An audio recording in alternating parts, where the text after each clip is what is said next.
let's have a look at the Pinot Noir Precoce. And you're a bit of a guinea pig here. You're the first person. So hopefully you like it. You're the first person to have a look at this wine. It's coming off the back of our 2019 vintage, which we had a very small little pocket of Pinot Noir Precoce. So for the people who know this grape internationally, they might know it as Furburgunder. It's a Pinot Noir.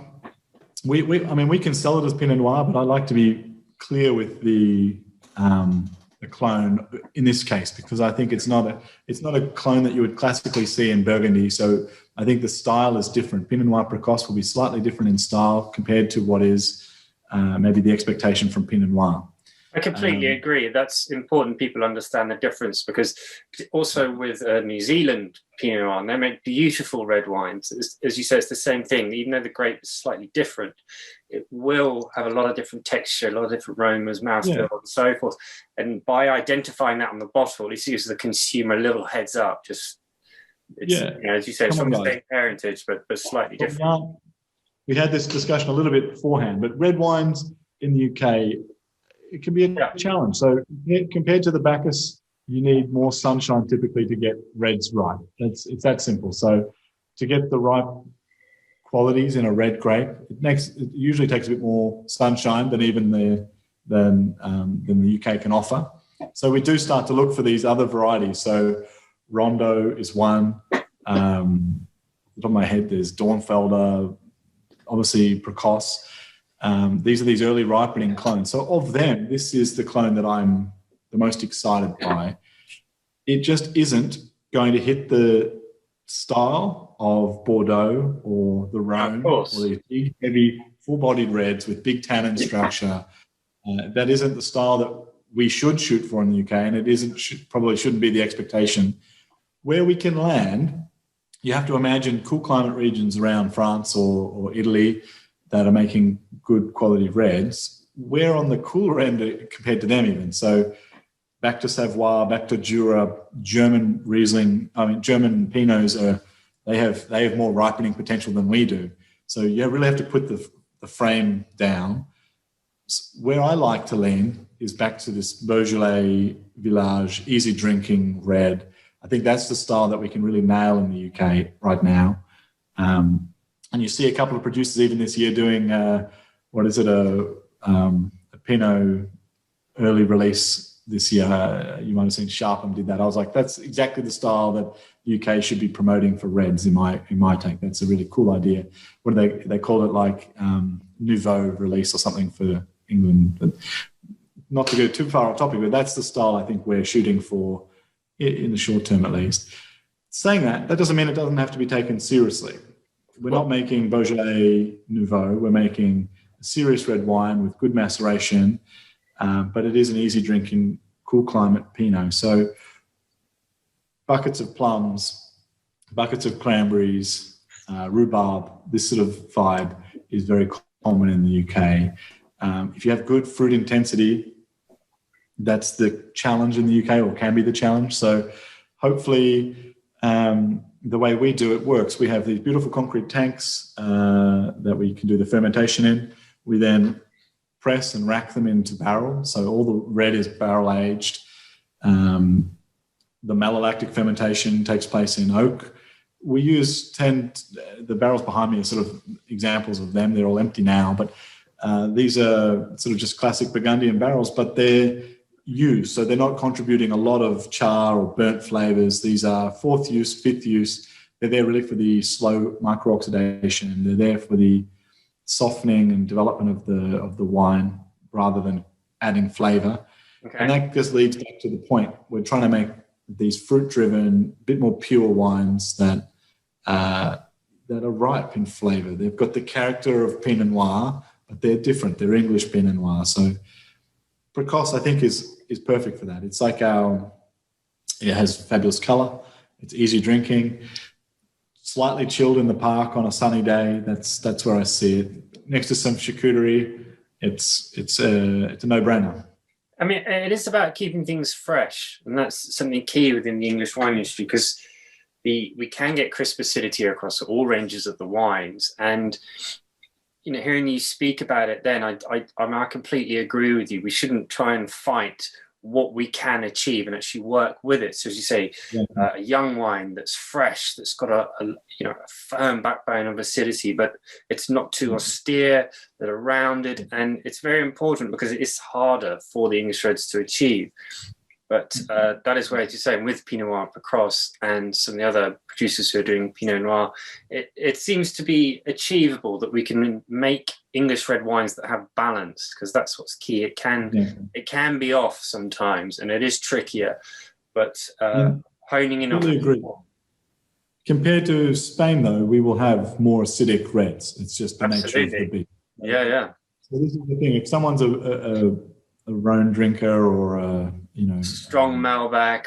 Oh. Exactly. They're used to that, where they'll have just a couple of grams of, we call it total acidity, where the pH is quite high and the acidity is quite soft, and your tannins are quite strong, and it's a ripe, plum, lush red. That's not our style. Yeah. So if you like that style, no problem. We'll get to the next wine. But England, I think the niche that we fit is this. It's a niche that I think Tasmania fits in Australia as well, where it's these cool climate. Some of the most sought after Pinots in Australia now are from Tasmania, because the acidity gives you the balance. It's a very critical part. A lot of regions are actually too warm, in my opinion, to grow Pinot, and they shouldn't be growing Pinot. So you have to find the right spots. So we're on the other extreme. We're at the edge of possibility. So in the short term, Precos is the answer, in my mind. And as we become more confident with regions and pockets of perfect, little zones where it's a bit warmer, little microclimates, and years like 2018 on a good year, as long as the Burgundian clones are in the ground and in the right place, there will be years we can produce stellar Pinot here, and some of the best in the world in my take on it. So I think you can already see that with Gusbourne, for example. Just their Barrel Reserve 18 was highly acclaimed, and produces, even Urban Winery down the road, Black Book, he's producing fabulous Pinots as well. So there's some good stuff coming out of the UK now. The challenge is there's also some that aren't so good in all sectors, and this is the way it is. So we just have to sift through the reds out there. It's the hardest wine to make in the UK for sure. Absolutely. So this is the challenge we all have. And being an urban winery, that's kind of, I think the people who come to us are excited by by doing something a bit different. I don't want to compete against these brands like Night Timber and Gusbourne, who are producing sparkling that's just astoundingly good. I mean, we do make some sparkling and it's great, don't get me wrong, but it's they've got it down to a fine art. I don't think anyone's nailing stills in the country yet. So we've got lots more room to play, and it's a bit more exciting. People are planting, guys like Tillingham are planting grapes from different regions around France, which haven't been planted here. So there's a lot of excitement in the still wine world in the UK right now that, for me, it's much more exciting than the sparkling, because sparkling, it's 3 grapes. There's hundreds of producers already out there making a lot of sparkling. And for me now, it's kind of like the method of sparkling production is quite precise, let's say. Maybe that's against my personality a little bit. I like to be able to be a bit more adventurous or do a twist that I want to do. Like we can do some fermentation in eggs, or maybe I want to do lees stirring in the barrels, or maybe I want to use a different yeast. Like the choices are endless for a winemaker, and it's really exciting. There's not prescription in still winemaking. You can do a lot of things. For sparkling wine, that's not how it is. It's quite a precise, and all hats off to the guys that can do it, because it is astounding what we're producing in the UK right now. But for us, being urban, this is our little niche of flexibility that we can flex into. I think it's important within what you're saying, because urban wine, you've got a lot of flexibility. You are experimenting, you are trying, and as you say, some of the other producers who are going down the sparkling wine route, they're championing it, and they're really going for it and producing phenomenal wines because of it. And it's nice to have the difference within the industry and to have so much variety within our wines.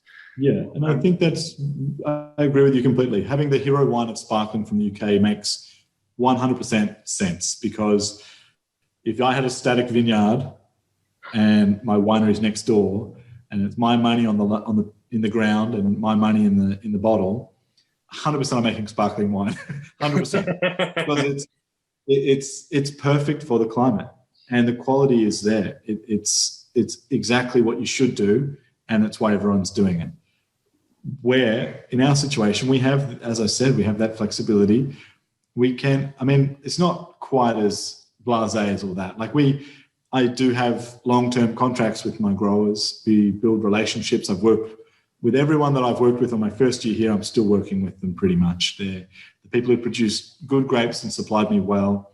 We build long-term relationship because it's good for everyone. I don't want to have to hunt grapes every year. No, of course. If they're producing fabulous Bacchus, okay, let's just not have to have this conversation for 5 years. Let's just sign that up. And the same thing with the Pinot Noir Precoce. It's like, that's a great little site. I love it. Let's just not have to have this discussion again for a few years. I'll take everything you produce this year. I'll take everything this guy produces this year. And then what I can do on the side is we can pick up, someone's got some Madeleine Angevine, for example, extra to their needs. Cool, okay, I'll buy that. And it's a bit more of it's a bit opportunistic, but it's also, it's kind of what I want to do. It's a bit more fun. I haven't worked with that grape before. Let's do that. I've tried Sharpen's Madeleine Angevine. That's really cool. Let's get some of that. It's a bit more exciting for me. So upstairs, the management love that side of it, because we have to be a bit exciting. We have to have some wines coming out that are different. So we do that with the last couple of years with different pet nats. Yes. Pinot Gris, that are cloudy, so they still have the yeast in the bottle. So not anything like what London CRU had produced in the past. So that's just a really fun wine that's sold really well. So we've done that again this year. We've done a slightly different take on that this year. We have to have these playful wines, I think. Look back, not to harp on or loop back too much, but an urban winery for us is really important because we are an entry point for a lot of people into the wine tasting world. We are, I'd say, half the people who do tours with us back when we could do tours, if not more than half, have never been to a winery before. They're all demographics from all walks of life. Someone gave them a ticket maybe, or they bought one for Christmas for take your girlfriend to a wine tasting in London. Sounds pretty cool. Like it is a really common story that they're like, we've never done this before. We thought it would be quite snobbish or there'd be a bit of a barrier. But urban wineries sort of get rid of that. They're a bit more relaxed. Anyone can come in.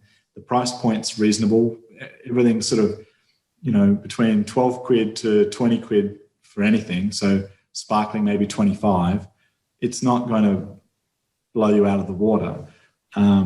Where sparkling wine in the UK can be a bit difficult is that you'll drive all the way out to 3-hour drive to the vineyard.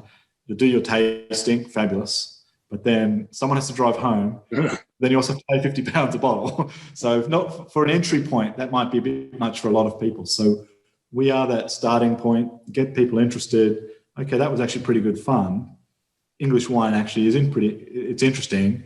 And we give advice. We tell people where to go for tours for next time, drive out on a nice day to Chapel Down or whatever, make a day of it. We are a nice launching pad for a lot of people for getting into wine. That's where we see ourselves, at least. So it's hard the last year, being an education facility, all that stuff has stopped. So WSET, we've stopped doing that this year because we just can't.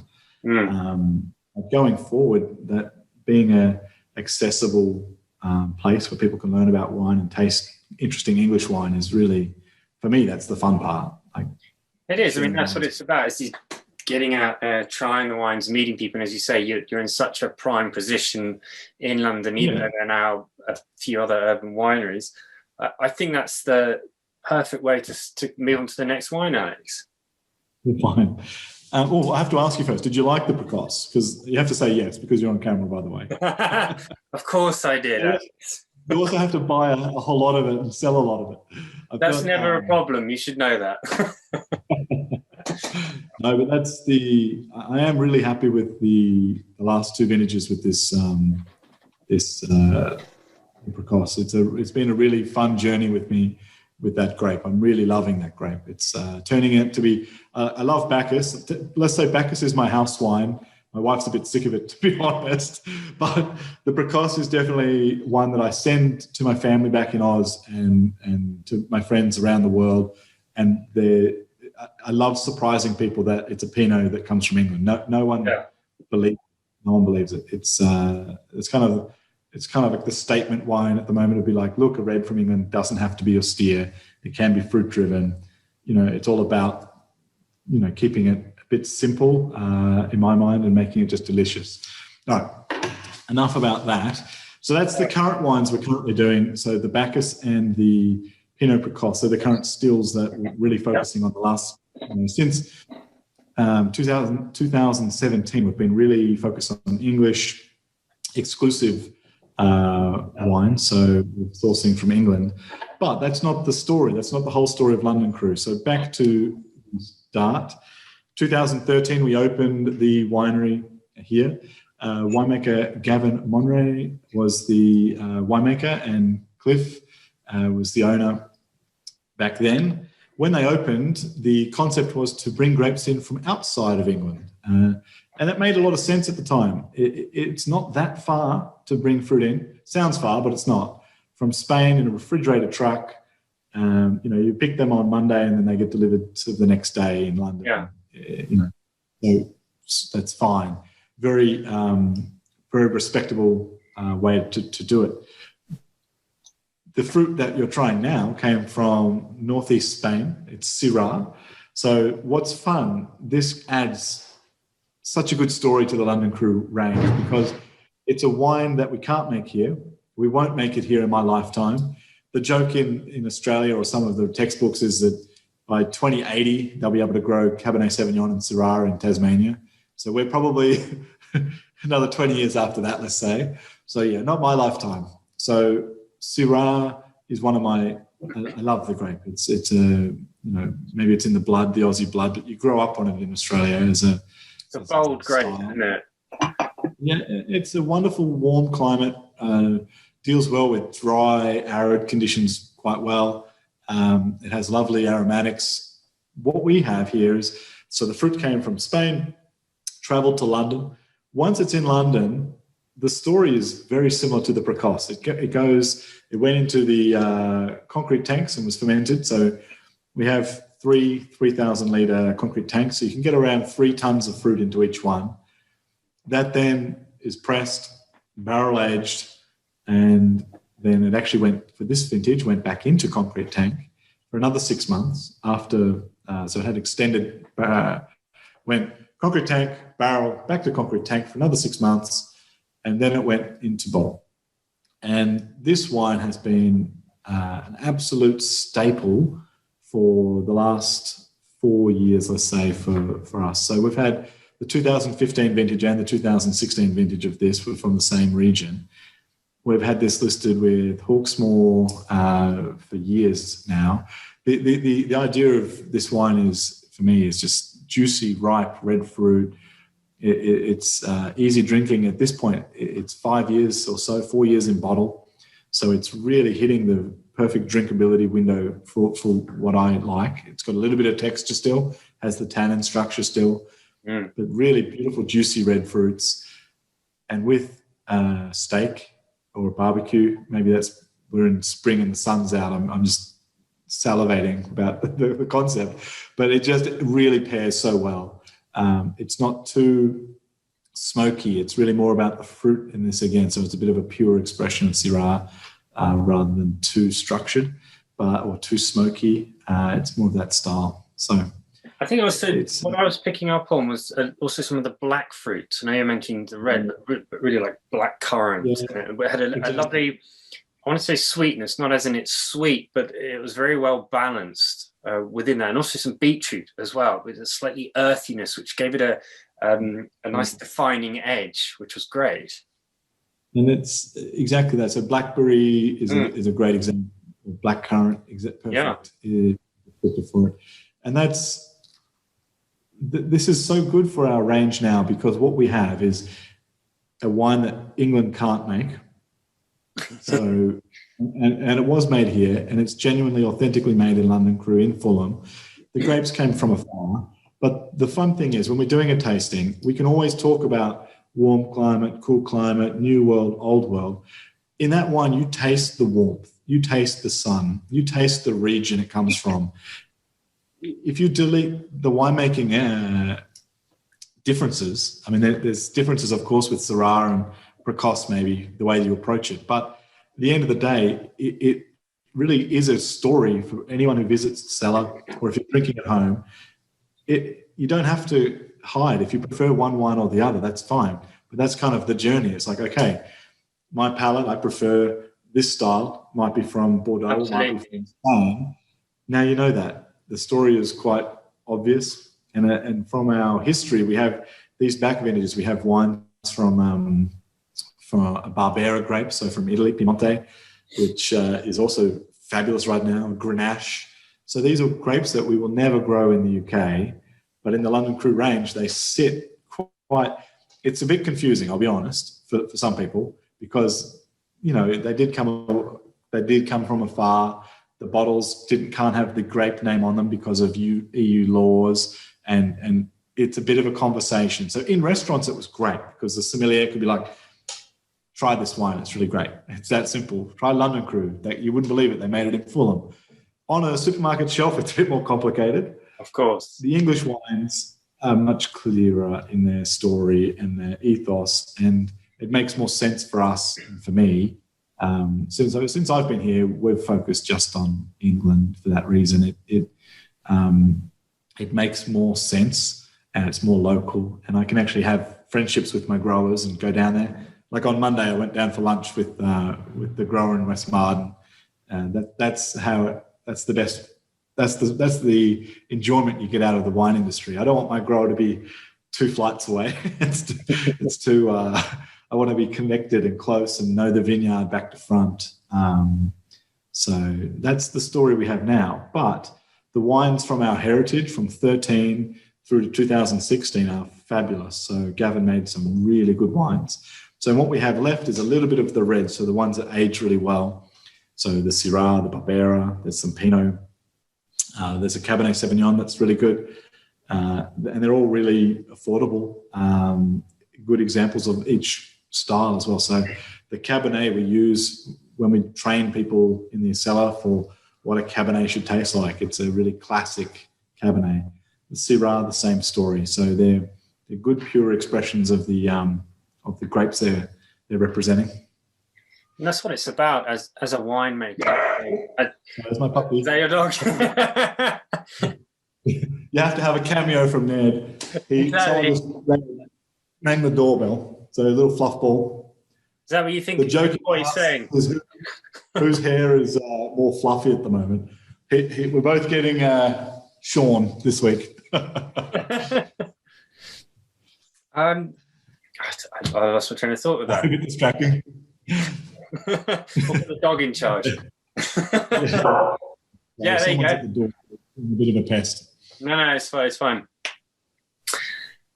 So, sorry, remind me, is this wine, you see, because you're just doing, making wines from English grapes now. So this is a bit of a rarity, is that right? Exactly. So what we've done now, I still love this idea. So this year we've doubled down. We've done it a bit differently. What we've done, what I like in the range that we have now is that we have these warm climate reds, be it Syrah, Cabernet, or Barbera, because a lot of the people that visit us want that. It's important to know the difference. And we like to have London CRU wines. So we'll have a sparkling wine, we'll have the Bacchus, we'll have the light reds, and we want the big reds as well. So we have the whole range. We want a warm climate Chardonnay versus an English Chardonnay. Like, this is the story that we love to talk about at London CRU, that probably people are sick of me talking about. But for me, that's the story that is just so easily conveyed if you have the right wines to show it. So what we've done this year, because we're not bringing fruit in anymore, we're not going to make the wines in Fulham anymore. We've done something a bit more fun. It was actually because of COVID, but also the opportunity to work with some of our really fabulous Californian producers. We asked two of our mates in California, so Sashi and Graham Tatoma, so Sashi Mormon and Graham Tatoma, are you interested to make a wine just for us? So do you have a vineyard that you haven't worked with before that you might want to make something from?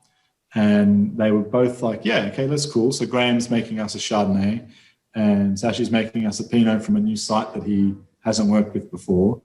And these will just be exclusive wines sold under London CRU. We'll call it, I think Cali CRU is the brand. So it'll be in the range though. And the idea is that we want to be able to pit our wine, so warm climate California Pinot Noir, put that next to English Pinot Noir, but in a stylistic way. So we haven't oaked one and haven't unoaked another one. They're both made in very similar ways. So concrete tanks in low oak flavoring. So the barrels are used barrels. We've used as close to as many techniques as we can. We've aligned our winemaking. So the story is fun. And it's about having fun with these amazing. I mean, I'm lucky because I got to work with these alongside these guys. I wish without COVID, I wish I could be in their cellar tasting the grapes from Sasha's hands, but that's maybe next year. But no, that's the dream is that we want to keep the interest in the opportunity to taste a wide range of wines, but we won't make them in London. It doesn't make sense. It makes more sense to make them on site where the producer is, where the grapes are. This is my mind at least. And then we can sell them in London. And the fun thing is they'll be exclusive. So they won't be sold in California. They won't be sold in anywhere. They'll just be through the London CRU cellar or through Roberson. And that's how we're kind of keeping the adventure alive with the warm climate wines, because there is a challenge in the UK. A lot of people love big reds. I know you're in the wine selling business, so you know this. I love big reds, I'll be honest, yeah. Yeah, I know you do. Everyone does. If you serve this wine to someone who loves Bordeaux, they may not be so happy. So this is the challenge. We like to have a bit of everything just to satisfy everyone.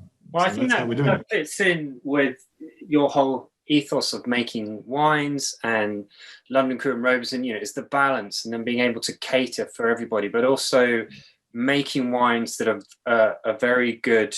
What's the word?